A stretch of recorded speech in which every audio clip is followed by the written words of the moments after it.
Mirëmbrëma dhe përshëndetje. Unë jam Mesut Shabani në podcastin Mesut Shabani. Miqtë mi, data sot është 10, muaj 6, viti 2026, 148 vjetore i lidhjes së Prizrenit. Dhe sado që duket një fest mjaft e rëndësishme për popullatën shqiptare, dëshpërohesh kur shet disa personalitete politike që na përfaqësojnë atje. Ishte sot atje edhe kryetari i komunës së Tetovës Bilal Kasami, njëri nga kryetarët e Vlenit, dhe është takuar me Albin Kurtin. Dhe çfarë ka mundur t'i thot? Çfarë ka mundur t'i thot? Logjika e shëndosh thot. A thua ka mundur t'i thot se e kam gati trasenë e rrugës Prizren-Tetov? Hajde Bilal. Punimet kanë filluar tërë. Informatat që kemi kanë filluar tërë, është bëj identifikimi i trasës dhe do të vazhdojnë punimet në departimentet e njëjtës. Bëhet fjalë për Ndjeni çfarë thot, flet me të dëgjume. Nuk flet nga atë që ai duhet ta di sekretar komunë. Hajde edhe një herë Bilal. Punimet kanë filluar tërë. Informatat që kemi kanë filluar tërë, është bëj Informatat që ka, ky si ka po. Identifikimi i trasës dhe do të vazhdojnë punimet në departimentet e njëjtës. Bëhet fjalë për një projekt që është pjesë e segmentit po rrugës Tetov-Prizren, më konkretisht për qarkaren në fshatin Shivkovic, ku komuna e Tetovës kanë dhënë mjete, domethënë edhe në bazë të procedurave të tenderimit është përzgjedhur operator i cili do të bëjë departimin apo punë përgatitore për departimin e rrugës dhe projektimin e të njëjtës. Kjo është pjesë e segmentit Tetov-Prizren, qarkoria mbi fshatin Shivkovic. Domethënë do të jetë nga rruga Tetov-Kodri-Diellit, kthesa mbi Shivkovic jashtë, deri në dalje të Shivkovicës, më konkretisht lumi që është dalje të Shivkovicës, ura që është aty, domethënë në atë pjesën andej të urës ato. Edhe pastaj pjesa tjetër e rrugës Tetov-Prizren do të jetë traseja e rrugës ekzistuese, vetëm do të bëhet sqarimi i tij. Punimet kanë filluar tërë. Pra, ky ishte Bilal Kasami, fenomeni, i cili vetë nuk ka dalë, ama punimet pas kanë filluar. Dhe më thonë sot banorët e Shivkovicës në tallje. Unë nanën e kam të ndjerën nga Shivkovica dhe thonë, "Nipçe, e dini se shkollat fillore në Veshall, në Bozovc, janë të dislokuara dhe mësuesit tash vinë në Reçicë. Pra, ai autobus i cili do duhet t'i bartë mësuesit, ky tash po bëhet fraher kryetari i komunës dhe thotë gratis. Udhëtar s'ka atje. Gratis, 2 herë pra. Në orën 7, mësuesit duhet të jenë në orën 8 në punë, apo 7:30 minuta, dhe pra me një gur 2 zoq kirzo. Po nuk do t'ja delë, nuk e hanë më. Nuk e hanë. Malësia e Sharit e ka votuar, por Malësia e Sharit do e ha kokën. Pra krit pralla për natën e mirë. Dhe po në shkollën Besa këtu në Reçicë, aty dikun te pazari i vjetër i kafshëve, aty e shkolla Qenka, e diku është po tash s'më kujtohet saktë, dhe aty zhvillojnë mësimet në nxënësit nga numër të vogël nga Veshalla, Bozovca, ndërsa të Brodecit dhe të Shivkovicës, po ashtu edhe të Garës do paguajnë një biletë ajo. Pse e votuat? Pra ky ishte bilet Kasami. Çfarë tjetër ka mund t'i thot kryetarit të LVV-s apo kryeministrit në detyrë, ende në detyrë, Albin Kurtit. Ka mund t'i thot ky, ju si thoni se unë e di, a ka mund ky të thot edhe për atë se ndryshimet kushtetuese janë miratuar, por nuk i shohin njerëzit ala se ashtu e kemi bërë në marrëveshje me Mickovski. Pra, ja se çfarë thotë me datën 29 të muajit të 4 të vitit 2024, koalicioni Vlen në emër të tyre fliste kush tjetër? Afrim Gashi, zonja dhe zotëri.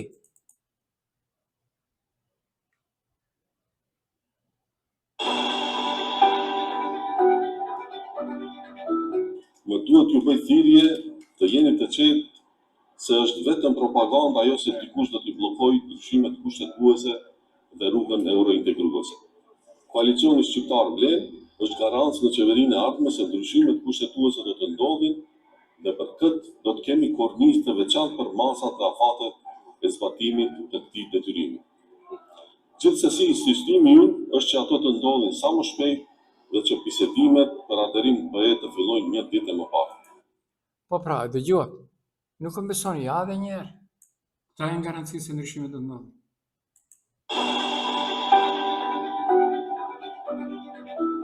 Në duhet ju bëj thirrje të jeni të qetë se është vetëm propaganda ajo se dikush do t'i bllokojë ndryshimet kushtetuese dhe rrugën eurointegruese.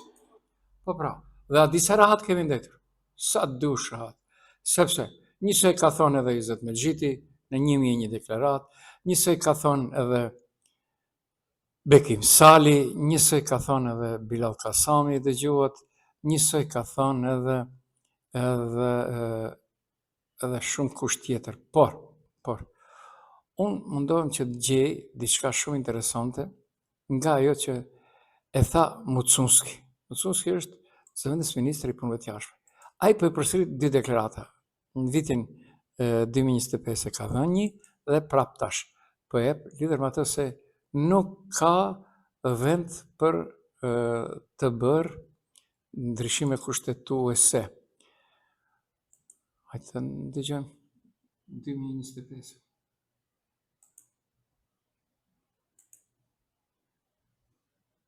Zyrtar, nuk po mendon për ndryshimet kushtetuese pa marrë garanca të forta nga Bashkimi Evropian, ka deklaruar kryediplomati Tim Mucunski në intervistë për magazinën politike Politico dhe gjatë vizitës së tij në Bruksel. Sipas Mucunskit, për Maqedoninë e Veriut është e pranueshme që të bëjë më shumë në fushën e sundimit të ligjit dhe të së drejtës, por jo edhe për ndryshimet kushtetuese në aspektin historik që i kërkon Bullgaria. Qëndrimi ynë është nëse i bëjmë ndryshimet kushtetuese, çka do të ndodhë nëse për 6 muaj Bullgaria sërish vjen me kërkesa lidhur me historinë. Po pra, dhe para 6 ditë ja se çfarë thot njëtin muhabet. Pa, Mucunski thot njëtin muhabet. Pa garancione ne nuk hyjmë ndryshimeve kushtetuese. Pra nuk jemi të gatshëm për të bërë ndryshime kushtetuese. Maqedonia e Veriut nuk është e gatshme për ndryshime kushtetuese. Kështu tha ministri i jashtëm Tim Mucunski në konferencën e përbashkët me sekretarin e përgjithshëm të Këshillit të Evropës, Alen Berse. Shefi i diplomacisë Mucunski tha se ka mungesë besimi në aspektin e ofrimit të shërbimeve ndaj nesh si vend, kështu që qeveria nuk është e gatshme të ndërmarrë asnjë hap drejt ndryshimeve kushtetuese. Duke komentuar zhvillimet në Bullgari dhe marrjen e mandatit nga Radev, Mucunski tha se vendi është i gatshëm për dialog. Shpresoj që në Sofje të ketë vetdije se perspektiva europiane për vendin tonë është e rëndësishme për të gjithë rajonin. Edhe nëse nuk ka një vetdije të tillë dhe nëse një vetdije e tillë nuk zhvillohet, kjo nuk do të thotë se po mendojmë për ndonjë alternativë. Por nëse pyetja është nëse jemi të gatshëm për ndryshime kushtetuese në këtë kontekst dhe në këtë situatë, ne nuk jemi të gatshëm. Po pra, nuk është e gatshëm qeveria që të bëj lëshime dhe ndryshime kushtetuese, kështu e thot. Dhe në një pyetje të gazetarës në televizionin Alsat, vetë kryetari i parlamentit, pra kryetari i parlamentit Afrikashi u përgjigj se vallai Bilal tha nuk kemi ku të shkojmë, nuk dalim për qeverie.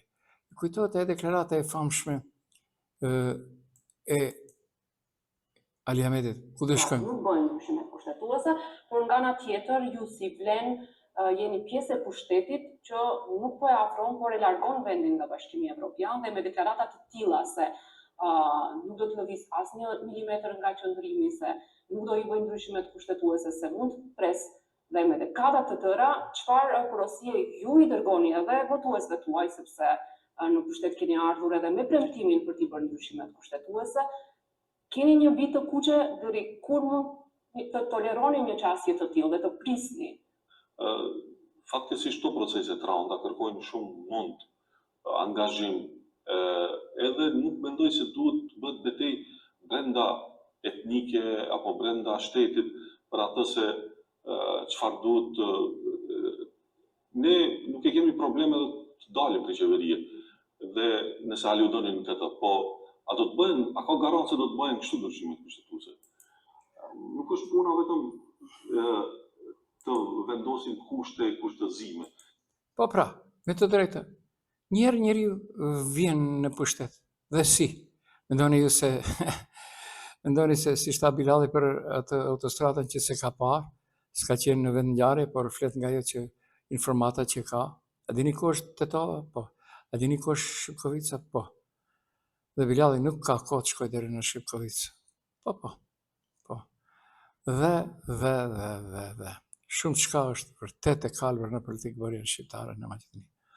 Unë sot u kam nxjerr një deklaratën time, vërtet shumë kush më ka pyetur dhe unë vërtet ndjem jo bash, i ndjem pak i kushtëzuar nga disa gjëra, sepse shumë njerëz duan të dinë edhe atë se cila është ngjyra e kuqe apo ngjyra e kaltërt apo e mavit në semafor. Çfarë intereson se unë çfarë bëj? Bëni ju çfarë të doni. Pra, Shtetet Bashkuara të Amerikës mund të shkruajë çdo njeri. E çështje tjetër është ajo se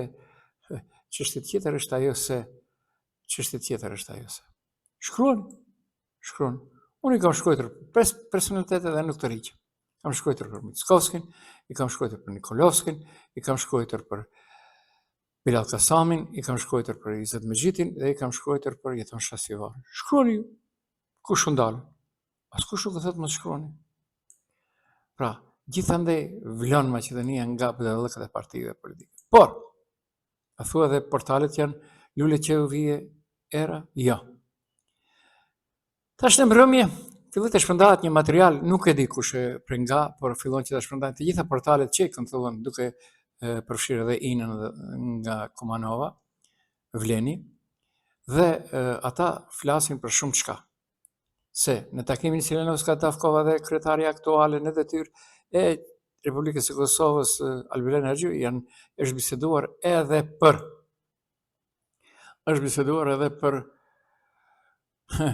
atë se rruga Prizren Tetov Prizren falni. Pastaj autostrada Bllaz-Shkup. Dhe dini çfarë ka në faqen zyrtare të kryetarës së shtetit? Ja tash do t'rregoj çfarë ka. Do t'rregoj se çfarë ka. I njëjti lajm për autostradat, mirë po del se është spin. Unë kush u shpërndau nuk e di. Kryetaria Silenovska në faqen zyrtare nuk e ka këtë lajm. E ka lajmin se është takuar dhe hyni në presedatel.mk. Tërheqni një vizë Kosova shkruni. Dhe do del. Silenovska Davkova во София ostvari sredstva sa Albin Haxhi, vršitelj ndoshta predstavitelka na Kosovë. E keni te telegrami.mk po su vjeron, keni? Nuk ka asnjë fjalë për atë që shkruajnë të gjitha mediat se kryetari i shtetit ka biseduar. Nuk e di pse gjithë ky muhabet. Kuj doni t'i bëni shërbim? Shërbimi pa pare nuk ka. Dhe dëgjohet Rokasi midis Shkupit nuk u bëri për shkojnë në Shtip, midis Shtipit tha vjen keq që më duhet t'i plotësoni ndryshimet kushtetuese. Dhe unë do ndalem pak tash, të lëm ndryshimet kushtetuese. Në lagjen Butel. E keni telegrami.mk edhe me foto. Në lagjen Butel. 8.000 metre katror po krijohet një zonë, jo ndërtimi, po një zonë ndërtimore të një megaparku. Dhe unë them, mos i kallzoni Bilal Kasamit se preket gjitha ato zgrada do bësh.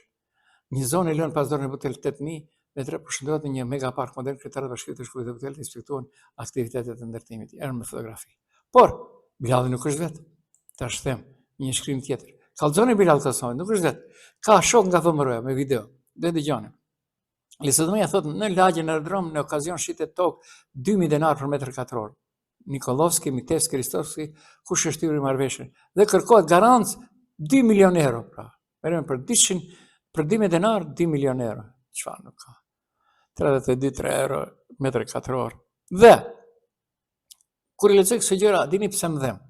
Unë nuk e di, unë jam marrë me disa gjëra atje, jam munduar që të ndihmoj disa t'i kthejnë, por nuk kanë mundur nga Turqia t'i kthejnë. Pra, kjo është frit tokë, Shkupi, lagja aerodrom, lagja Butel, tokë e shqiptarëve të shpërngulur me dhunë në Turqi. Dhe, ja se çfarë thot tash në mbrëmje LSDM-ja në lagjen aerodrom. Dëgjoni me vëmendje. Kush është treti përzier? Почитувани, секогаш кога ВМРО поколне на власт, Продажбата на државното земјиште на атрактивни локации по багателни цени стапува на сцена. Дали овој пат, како што говорат информациите доставени до нас, режисери на една ваква сделка се токму Александар Николовски и Pra, ministri i transportit dhe lidhjes së vendit kryeministri i parë i VMRO-s, pra, është i përzirë, thot LSDM-ja, nga lagja aerodrom. Pse mos jenë bagatellat, çfarë nxjerrin aty, nuk kanë tokat atyre. Nuk e bëjnë denacionalizimin, mu për shkak të asaj se shumica atyre nuk janë këtu dhe ata që janë këtu kanë disa tapi, por nuk i merr kërkush në dorë. Бор Бористовски, а изведбата е на Дејан Митевски. Општина Аеродром продава градежно земјиште по багателни 2000 денари по метар квадрат. Bilali pak më tepër tash ka filluar i ka ndërru dorën, ka lëviz dorën. 7 euro i ka bë dikund. Dhe shohim se do lëviz ende. Земјиштето запаѓа површина од 23.000 метри и се наоѓа на атрактивна локација во близина на хотелот Русија, спортскиот центар Јане Сандаски. На електронската аукција, закажана за почетокот на следниот месец, за почетните 2000 денари по метар квадратен градежно земјиште, се бара банкарска гаранција од приближно 2 милиони евра. Pse përdoret Земјиштето е со намена Pse përdoret kjo garancioni 2 milion? Hajde të qetë ty që më dëgjon, hajde unë s'kam, ama ty që më dëgjon paske.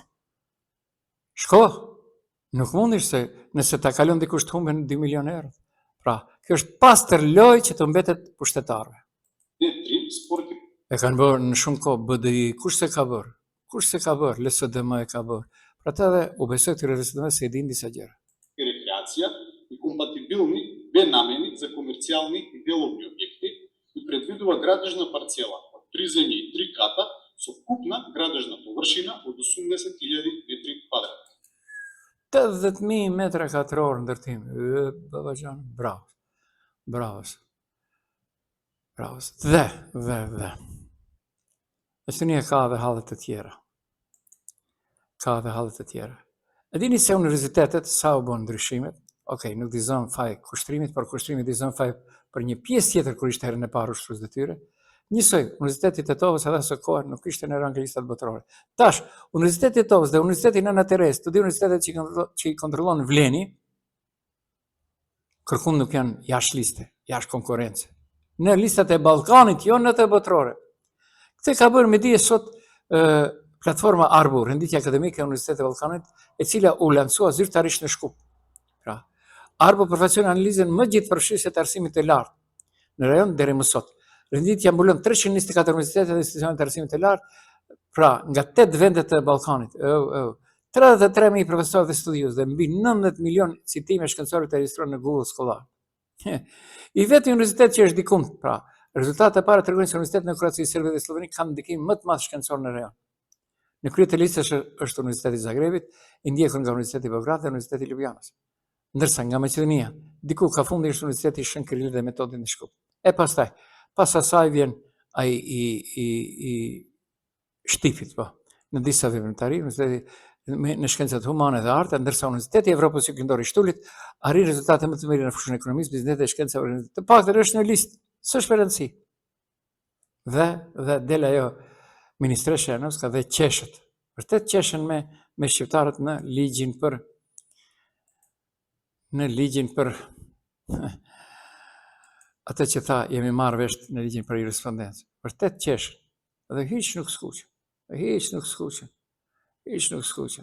Pse të skuqen? Mirë po, me Vlan Ademi, njëri nga organizatorët e asaj që quhet lëvizje studentore, thot, nuk pranojmë zgjidhje gjysmake. Kërkojmë zbatim të plotë të ligjit për gjuhët. Okej. Pra, ne nuk kërkojmë konflikt, ne kërkojmë drejtësi. Nuk kërkojmë privilegje, kërkojmë barazi. Nuk kërkojmë të fitojmë mbi dikë, kërkojmë të fitojë ligji. Prandaj, do të vazhdojmë të qëndrojmë stoik në kërkesën tonë me dinjitet, argumente dhe respekt, por edhe me vendosmëri të plotë, sepse nuk pranojmë zgjidhje gjysmake, nuk pranojmë kompromise diskriminuese dhe nuk pranojmë që një drejt kushtetuese të shndrohet në objekt negociatash politike, ka thënë Mevlan Ademi. Okej, Mevlan, qëndro. Pra, gjithandej vlon Maqedonia. Vlon Maqedonia me budallaki. Pra, vlon. Dhe nuk është fundi, po për fund pak merr si shumë interesant se si Apasjev nga Levica. Levica të to bën punë vërtet shumë interesante duke e paketuar në një vend edhe vëmëron, por edhe Bilal Kasami. Thot, bashkë jeni. Në çdo gjë të keqe jeni bashkë.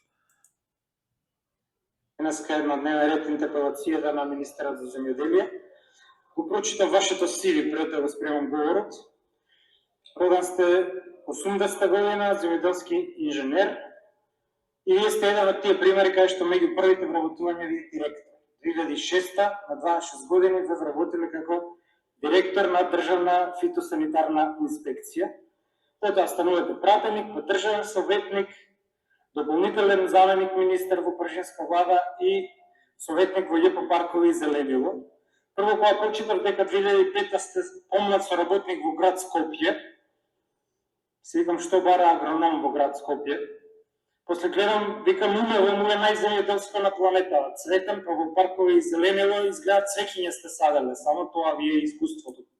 Me qëllime solla këtë lajm sepse mbani mend çfarë ka thënë sultani në kohën e sultanatit të Turqisë, kur e ka vu mjekun tek Ministria e Bujqësisë, ato i thënë, e për ky mjek, për sultan janë unë, ai më duhet atje të gjendet. Pra, e njëjta gjë vetëm ndryshon, pra. Vlon Maqedonia nga disa budallaki të politikë bërëse, qoftë atyre shqiptar, qoftë edhe atyre Maqedonas, pra. Çfarë nuk ka. Okej, nuk është okej, por unë këtu, çfarë të them tjetër? Ju përshëndes, pavarë parasysh se tash në mbrëmje Ngalis do më thonë vendi po përballet me gjendje katastrofale ekonomike. Të gjithë e dimë këtë. Kanë ardhur edhe çmimet e reja të bllokut tarifor që Maqedonia mban rekord në Ballkan, askund në Evropë dhe në botë nuk ka blloqe tarifore të rrimës, pra bile ata që argjojnë më shumë në Zvicër dhe në Perëndim, nuk e di a di e vënë këtë, lirohen e kanë çmimin më lirë të energjisë elektrike që të argjojnë më shumë që këta të fitojnë. Se ne po ndodh e kundërta. Na detyrojnë me zort që të